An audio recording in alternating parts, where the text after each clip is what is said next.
difference is in the variance, not in the total words of the manuscript, sir. And what I was presenting... Are you saying that you don't know the answer? No, sir. I think your question is comparing apples and oranges. Okay, let me ask this. Have you ever collated a Byzantine manuscript? A Byzantine manuscript? No, sir, I have not. Okay, have you collated an Alexandrian manuscript? I have worked on sections in seminary, yes, sir. Have you collated an Alexandrian manuscript against a Byzantine manuscript?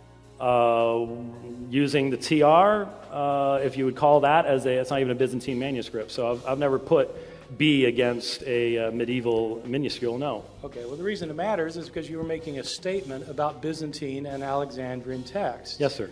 But in fact, when you compare the manuscripts with one another, this 95% agreement seems to me to be a somewhat specious number because, in fact... is that a question, sir? I'm getting there. Okay. Isn't it a specious number? No, sir, it's not, because you seem to refuse to allow what I presented to these people.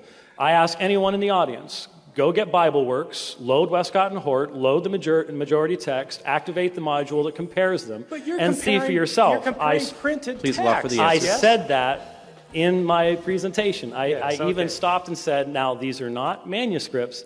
These are printed texts. It's a very important distinction. I don't have a timer. How much time do we have?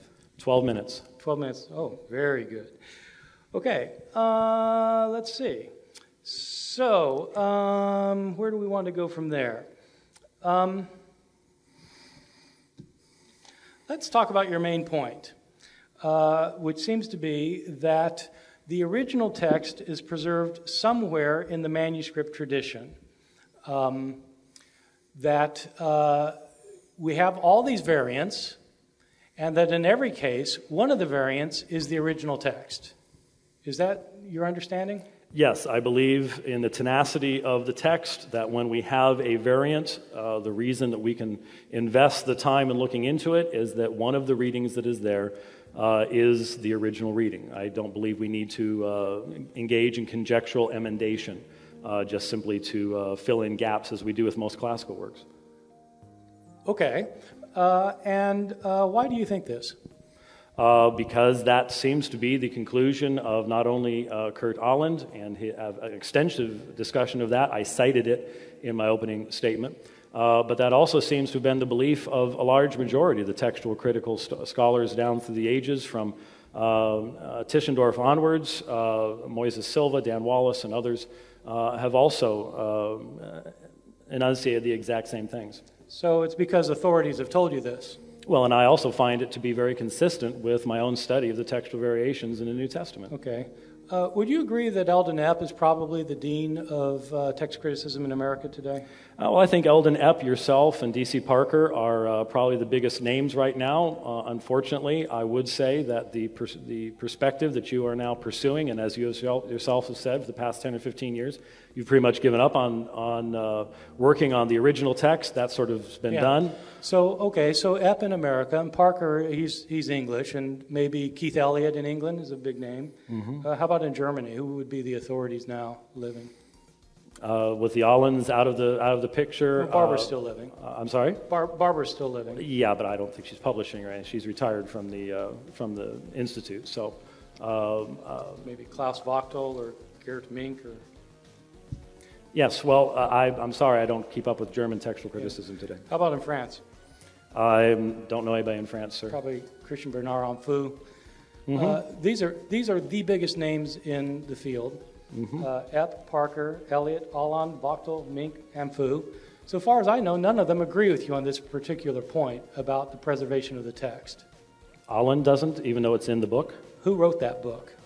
Kurt and Barbara Alland. Yeah, Kurt.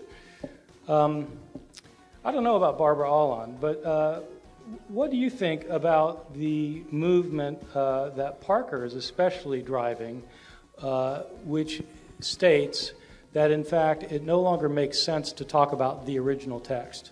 I think it is an abandonment of... I agree with Moises Silva's comments. You're familiar with those? Oh, yeah. I agree with Moises Silva's comments in response to specifically D.C. Parker.